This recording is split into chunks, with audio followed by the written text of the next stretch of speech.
සුබ දවසක්. ඉතින් මම අද වීඩියෝ වෙන මෙහෙම පටන් ගන්නම්.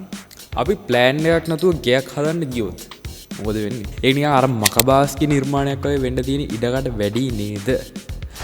ඉතින් ඒ විදිහටම හිතලා බලන්න අපි ප්ලෑන් එකක් නැතුව වීඩියෝ එකක් හදන්න ගියොත් මොන වෙයිද කියලා. කැමරා එකේ රෙකෝඩ් කරන්න බොත්තමත් ඔබලා නම් ඔයා හිතන්නේ මේ වීඩියෝ එකේ මම කතා කරන්න යන්නේ මොනවා ගැනද කියන එක දැන් පොඩි ප්‍රශ්නයක් තියෙනවානේ. ඉතින් ස්ක්‍රිප්ට් එකක් හදන්නේ කොහොමද කියන එක කන්ටෙන්ට් ක්‍රියේටර් කෙනෙක් විශේෂයෙන් අනිවාර්යෙන් දැනගන්න ඕන දෙයක්. මොකද ඔයාගේ ස්ක්‍රිප්ට් එක, ඔයාගේ ප්ලෑන් එක මත තමයි ඔයාගේ වීඩියෝ එකේ ඕවර්ऑල් පර්ෆෝමන්ස් එක ඩිපෙන්ඩ් වෙන්නේ. ඉතින් අද වීඩියෝ එකේදී ස්ක්‍රිප්ට් එකක් හදන්න ඕන කොහොමද කියන දේ සම්බන්ධයෙන් මූලිකව ඔයාලා දැනගන්න ඕන දේවල් ගැන මම කතා කරන්න ඔයාලට මම දන්න විදිහට කියලා දෙන්න බලාපොරොත්තු වෙනවා. ඒ දේවල් කියලා දීලා අන්තිමට ඔයාලා පටන් ගන්න ඕන කොතනින්ද කියන එක ගැන මම පොඩි ඇඩ්වයිස් එකක් දෙනවා. ඉතින් ඒ දේවල් ඔක්කොම අහගන්න වීඩියෝ එක ඉවර වෙනකන් රැඳී ඉන්න. ඉතින් වීඩියෝ එකට යන්න කලින් පොඩි ඇනවුන්ස්මන්ට් එකක් දෙන්න තියෙනවා. ඉතින් ඒක තමයි අපිට අපේ මේ channel එකත් එක්ක එකතු වෙලා ඉන්න කට්ටියට එකතු වෙන්න පොඩි Facebook group එකක් හැදුවා. Zain Workplace Community කියලා. ඒකේ link එක description එකේ උඩින්ම ඔයාලට බලා ගන්න පුළුවන්. ඒකට ගිහිල්ලා අපේ community එකත් එක්ක join වෙන්න. හරි. ඉතින් script ගැන කතා කරන්නදී අපි ඉස්සෙල්ලම තේරුම් ගන්න ඕන දේ තමයි මේ script format කියන්නේ මොකක්ද කියන එක. මම ඒක මෙහෙම පැහැදිලි කරන්නම්. අපි O level කාලේ හැමෝම ඉස්කෝලේ ගිහිල්ලා තිනේ. ඉතින් O level නෙමෙයි සාමාන්‍ය 6 වසරෙන් උඩ ඉඳන්ම වගේ අපිට කියලා දෙනව නේද ලියුමක් ලියන්න. පෞද්ගලික වේවා, රාජකාරික වේවා, ව්‍යාපාරික වේවා අපිට ලියුම් ලියන්න යද්දී අර ආකෘතියක් කියලා එකක් කියලා දෙනවනේ. ඉතින් ඒ ආකෘතිය වගේම එකක් ඒ කියන්නේ ආකෘතියට ෆෝමැට් කියලා කියන්නේ. ඉතින් ස්ක්‍රිප්ට් ලියන්න යද්දී මෙන්න මේ වගේ ආකෘති මේ වගේ ෆෝමැට්ස් තියෙනවා. ඉතින් එහෙම ෆෝමැට්ස් ගොඩ ප්‍රමාණයක් තියෙනවා. ඒ වුණාට අපිට සාමාන්‍යයෙන් කියන්නේ මේ වගේ YouTube content එහෙම නැත්නම් ඕනම જાතියක social media content එකක් ගත්තාම අපිට ප්‍රධාන වශයෙන් බහුලව පාවිච්චි කරන එක වැදගත් content format එකක් තියෙනවා. ඉතින් මම මේකට කියන්නේ ICO format එක කියලා. intro, content, outro කියන එක. අද වීඩියෝ එකේ මම මේ content format එක ගැන තමයි ඔයාලට කියලා දෙන්න යන්නේ. අපි ඉස්සෙල්ලම දැන් මේකේ තියෙන මේ කොටස් තුන හඳුනගෙන ඉමු. පළවෙනියටම තියෙනවා intro එක. intro කියන්නේ සරලවම කිව්වොත් ඔයාගේ වීඩියෝ එකට ඔයා දෙන හැඳින්වීම. මේ හැඳින්වීම මොන වගේද? කොහොමද කරන්නේ? මොනවද කියන්නේ? ඒ දේවල් හැමදේම ඔයා වීඩියෝ පටන් ගන්න කලින් තීරණය කරලා ඉන්න ඕන. මොකද මේ intro එක තමයි වීඩියෝ එකේ තියෙන වැදගත්ම කොටස. short form content එකේදී ඔයා viewer hook කරගන්න එක. hook එක කියලා කියන්නේ අහලත් ඇති ඔයාලා සමහර විට මේ viewer වීඩියෝ එකට hook කරගන්න එක තනිකරම ඩිපෙන්ඩ් වෙන්නේ ඔයාගේ වීඩියෝ එකේ තියෙන පළවෙනි තප්පර දෙක තුන මත. පළවෙනි තප්පර දෙක තුන ඇතුළත ඔයා කියන දෙයින් තීරණය වෙනවා viewer දිගට මේ වීඩියෝ එක බලනවද එහෙම නැත්නම් තව එකක් පල්ලෙහාට යනවද කියන එක. මෙන්න මෙතන මේ intro එක හදන්න යද්දී මම ඔයාලට පොඩි ටිප් එකක් දෙන්න බලාපොරොත්තු වෙනවා. ඉතින් ඒක තමයි මෙන්න මේ open loops කියන එක පාවිච්චි කරන එක. open loop එක කියන්නේ මොකද්ද? සරලවම කිව්වොත් උත්තරයක් දීපු නැති ප්‍රශ්නයක්. ඔය වීඩියෝ එකේ මුලදී මොකක් හරි ප්‍රශ්නයක් හදනවා. ඒ ප්‍රශ්නෙට උත්තරේ ඔයා එකපාරම දෙන්නේ නැතුව වීඩියෝ එකේ අන්තිමට දෙන්න පුරුදු වෙනවා. එතනදී viewerට මේක දිගටම බලා යන්න කුතුහලයක් ඇති වෙනවා. මොකද්ද මේ උත්තරේ? මේකට උත්තරේ මොකක් වෙන්න ඇතිද? මේක ගැන හිතනවා. අර එහෙම කුතුහලයක් ඇති වෙනවා. ඉතින් ඒකෙන් viewer hook කරගන්න පුළුවන්. ඉතින් intro එක මේ වගේ open loop එක පාවිච්චි කරනවා කියන්නේ viewer hook කරගන්න තියෙන chance එක වැඩි. ඊට පස්සේ intro එක ගැන කියන්න යද්දී විශේෂයෙන්ම කියන්න ඕන දෙයක් තමයි ගොඩක් දික් කරන්න යන්න එපා. ඒ කියන්නේ සාමාන්‍ය වීඩියෝ එකේ duration එකෙන් 10% වලට වඩා අඩුවෙන් intro එක තියාගන්න පුළුවන් නම් වඩාත් හොඳයි. මොකද intro එක දික් වෙන්න වීඩියෝ එක එන්න boring වෙනවා. ඉතින් boring වීඩියෝ එකක් බලන්න අද කාලේ කවුරුවත් කැමති නැහැ. පුළුවන් තරම් ඒක short and sweet තියාගන්න බලන්න. මේක ඒ කියන්නේ මම අර 110කට අඩුවෙන් තියාගන්න කියලා කිව්වේ එක වෙලාවක් කියන්න බෑ මෙන්න මෙච්චරක් තියෙන්න ඕන කියලා.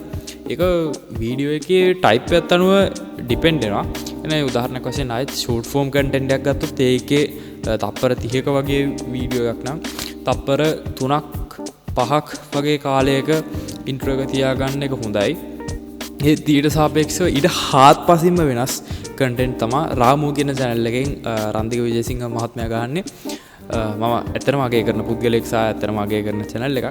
ඔයාලත් ගිහිල්ලා බලන්න ඕන නම් දැන් බලන්න නැත්තම්. ඉතින් ඒ channel එකේ content එකක් ගත්තාම අඩුම පැයකට ආසන්න කාලයක්වත් එක එපිසෝඩ් එකක් එක content එකක් තියෙනවා. ඉතින් ඒ channel එකේ intro එකක් ගත්තාම සාමාන්‍යයෙන් විනාඩි 5ක් විතර යනවා. එතකොට විනාඩි 60කින් විනාඩි 5ක් 6ක් විතර කියන්නේ 110ක් වගේ තමයි. ඉතින් ඔයාලට පේනවා ඇති අර ඉන්ට්‍රෝ එක වීඩියෝ එකේ ඩියුරේෂන් එකේ 10ක් තියෙන්න ඕන කියලා මං කිව්වේ ඇයි කියලා. ඉතින් ඒකට මතක තියාගන්න. ඊට පස්සේ අපිට කන්ටෙන්ට් එක ගැන ලොකු විශේෂයෙන් කතා කරන්න දෙයක් නැහැ. කන්ටෙන්ට් එක කියන්නේ කන්ටෙන්ට් එක තමයි. දැන් අපි මේ කතා කරන්නේ මම මේ දෙන විස්තරය මම විස්තර කරන දේවල් මොකක් හරි ඔයාලගේ පැහැදිලි කිරීමක් ඒ ඔක්කොම අයිති වෙන්නේ කන්ටෙන්ට් එකට. ඒකෙදි විශේෂයෙන් කියන්න කියලා මුකුත් නැහැ. අර ඕපන් ලූප් එකක් හැදුවා නම් ඒකට ආයෙ උත්තරයක් දෙන්න කන්ටෙන්ට් එක හරියදී. ඒක දෙන්න නැතුව ඉන්නවා ඒක අවුල්. ඊට පස්සේ තුන්වෙනියටම තියෙන්නේ අවුට්‍රෝ එක කියන එක. අවුට්‍රෝ එක තමයි ඔයා වීඩියෝ එක ඉවර කරන හැටි. වීඩියෝ එක අවසානයේදී විව කරන්න ඕන මොකද්ද කියලා දෙන ඉන්ස්ට්‍රක්ෂන් එක තමයි මේ අවුට්‍රෝ කියන පාර්ට් එකේදී වෙන්නේ. මේකට call to action කියලා කියනවා. ඒ කියන්නේ උදාහරණයක් වශයෙන් මෙහෙම. කවුරු හරි ඔයා හදන ෂෝට් ෆෝම් කන්ටෙන්ට් එක බලලා අපි කියමු කුකරි channel එකක් කියලා. ඒ channel එකේ කන්ටෙන්ට් එක බලලා අවසානයේදී ඔයාලා කියනවා ඔයාලටත් මේ වගේ කෑම එකක් හදාගන්න ආස නම් මම රෙසිපි එක එවන්නම් මෙන්න මේ නම්බර් එකට මැසේජ් එකක් දාන්න. එතකොට එතන call to action එක මොකද්ද? ඔයා දෙන නම්බර් එකට මැසේජ් එකක් දාලා ඔයාගේ රෙසිපි එක ඉල්ල ගන්න එක. අර ඒ වගේ ඔයා විවර්ට අවසාන වශයෙන් මොකක් හරි කරන්න කියනවනේ දෙයක්. දැන් මම ගොඩක් වෙලාවට දැන් මේ ටිකේ නම් කරන්නේ ඔයාගේ channel එක subscribe කරන්න කියනවා. මොකද අපි මේ අවුරුද්දේ අගෝස්තු වලට කලින් සබස්ක්‍රයිබර්ස්ලා 1000 ගහන්න බලාපොරොත්තු වෙනවා. දැනට තියෙන්නේ 777යි. තව යන්න තියෙනවා 223ක්. ඉතින් එකින් එක කොහොම හරි 1000 ගහන්න බලාපොරොත්තු වෙනවා. මොකද මම හිතන්නේ දැන් මේක ඇදුනා ඇති හොඳටම. පොඩි ප්‍රොමෝෂන් පාරකුත් දාගත්තා මේ කතාව ඇද්දෙන්. ඉතින් සබස්ක්‍රයිබ් පාරක් දීලා සපෝට් එකක් දෙන්න. පාඩුවක් වෙන්නේ නැහැ. කොහොම හරි මෙතනදී වැදගත්ම දේ තමයි satisfying ending එකක් දෙන එක. ඒ කියන්නේ satisfying ending එකක් කිව්වහම ගොඩක් දේවල් මේකට අදාළ වෙනවා. සමහර වෙලාවට එක එක කන්ටෙන්ට් එකේ ටයිප් එක අනුව තමයි. සමහර කන්ටෙන්ට් ටයිප්ස් වල ගත්තාම මේක ටිකක් ඇදලා ඔයාලට ඉවර කර හැකි. නිකන් අර සාරාංශ කිරීමක් වගේ. සමහර කන්ටෙන්ට් ටයිප් වල ගත්තාම ඒක තප්පර දෙකෙන් තුනෙන් විනාඩියෙන් ඉවර කරන එක තමයි හොඳ. මොකද විව ඊට වැඩිය වීඩියෝ එකත් එක්ක රැඳෙන්න කැමති නැති හින්දා.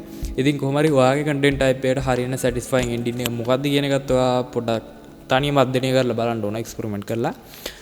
ඉතින් අවුට්‍රෝ එක ගැන කතා කරන්න තියෙන්නේ ඒ ටික තමයි. ඊට පස්සේ ප්‍රධාන අංක දෙකකට අපිට කතා කරන්න තියෙන්නේ ස්ක්‍රිප්ට් ටයිප් එක ගැන. ස්ක්‍රිප්ට් ටයිප් එක කියන්නේ ඔයා කොහොමද ස්ක්‍රිප්ට් එක ලියන්නේ කියන එක. ස්ක්‍රිප්ට් එක ලියන්න පුළුවන් ආකාර දෙකක් තියෙනවා. එකක් තමයි සම්පූර්ණයෙන්ම ස්ක්‍රිප්ට් එක ලියන එක. අනිත් එක පොයින්ට් වශයෙන් ස්ක්‍රිප්ට් එක ලියන එක. ඉතින් බිගිනර් කෙනෙක්ට මම රෙකමන්ඩ් කරන්නේ ස්ක්‍රිප්ට් එක සම්පූර්ණයෙන්ම ලියන එක. ඒ කියන්නේ ඔයා කතා කරන්න යන හැම වචනයක්ම වගේ ලියන එක. ඒ කියන්නේ පළවෙනි වීඩියෝ දෙක තුනට හරි එහෙම ලියලා පොඩ්ඩක් පුරුදු වෙන්න. ඒ කියන්නේ ඒක ලීසි. මොකද පළවෙනි වීඩියෝ දෙක තුන යද්දී ස්ක්‍රිප්ට් වීඩියෝ එකට කියන්න ඕන මොනවද කියන එක ප්ලෑන් කරනවට වඩා අවධානය යොමු කරන්න ඕන දේවල් කිහිපයක් තියෙනවා. කියන්නේ උදාහරණයක් වශයෙන් පළවෙනි වීඩියෝ දෙක තුනේදී තමයි ඉස්සෙල්ලාම කැමරා එකකට ප්‍රසන්ට් කරලා ඒ එක්ස්පීරියන්ස් එක ගන්න. එතන දින බය සහ අනේ අනිත් කට්ටිය අපි ගැන මොනවා හිතයිද වගේ අර දේවල් එක්ක ඔළුවෙන් ෆයිට් කරන්නේ පළවෙනි ওই වීඩියෝ දෙක තුනේදී. ඊට පස්සේ කතා කරන්න ඕන ටෝන් එක කරන විදිහ ඒ දේවල් ගැනත් ඉගෙන ගන්නේ පළවෙනි වීඩියෝ තුනේදී. ඉතින් පොඩි දෙයක් ඔයාලට ප්‍රසන්ට් කරන්න ඕන කොහොමද කියන එක දැනගන්න ඕන නම් මම ඒක ගැන වීඩියෝ එකක් කරලා තියෙනවා. ඒක බලන්න ඕන නම් ඒක මේ වීඩියෝ එක ඉවරලා බලන්න. මොකද ඒක මම හිතනවා වැදගත් වෙයි කියලා. ඒකේ ලින්ක් එකත් පළල ඩිස්ක්‍රිප්ෂන් එකේ තියෙයි. එහෙනම් නැත්නම් මේ උඩින් කාඩ් එකක් වැටේ. ඔයාලට ගිහිල්ලා ඒකත් බලන්න පුළුවන්. කොහොම හරි අපි ආයෙත් හිටපු කතාවට આવොත් මුල් වීඩියෝ කිහිපෙදී ඔයාලට අවධානය යොමු කරන්න ඕන වෙන දේවල් තියෙනවා. ඉතින් අර ස්ක්‍රිප්ට් එක සහ කතා කරන්න ඕන දේවල් එක්ක ඔට්ටු වෙන එක මුල් කාලේදී එච්චර මූණ නැහැ. පස්සේ යද්දි ඔයාලට පුළුවන් පොයින්ට් ස්ක්‍රිප්ට් එකකට මාරු වෙන්න. ඒ කියන්නේ ඔයා කතා කරන්න බලාපොරොත්තු වෙන්නේ මොකද්ද කියන එක පොයින්ට්ස් වලින් ලියනවා. වචනෙන් වචන ලියන්න යන්නේ නැහැ. මොකද හේතුව වචනෙන් වචන ලියන්න යද්දී ස්ක්‍රිප්ට් එක ලියන්න යන වෙලාව වැඩි. ඊට වඩා ලේසියෙන් අර පොයින්ට් ස්ක්‍රිප්ට් එක අඩු කාලයකින් ලිය ගන්න පුළුවන්. ඉතින් මම දැන් වෙද්දි කරන්නේ එහෙම තමයි. පොයින්ට්ස් වශයෙන් ස්ක්‍රිප්ට් එක හදාගෙන තියෙනවා. ඒවා බලාගෙන මම ඉම්ප්‍රොවයිස් කර එහෙමත් නැත්නම් මේ මොහොතේම කියන්න ඕන දේවල් හදහද කියනවා. මම සාමාන්‍යයෙන් කතා කරන එක ගැන මේ පබ්ලික් ස්පීකින් කියන එකත් යම් තාක් දුරකට දැන් වෙද්දී ප්‍රගුණ කරලා තියෙනවා. පටන් ගන්න මුල්ම කාලේ මෙහෙම තිබ්බේ නැහැ. හරි. අපි අද දවසේ අපේ පළවෙනි මාතෘකාවට GB WhatsApp ගැන කරපු වීඩියෝ එක ඊට පස්සේ ඔය 2024 දී ගන්න කැමරාස් ගැන කරපු වීඩියෝ සේව් ඇවිල්ලා තනිකරම වචන ස්ක්‍රිප්ට් එලිය සම්පූර්ණයෙන්ම ස්ක්‍රිප්ට් එලිය තමයි කරේ.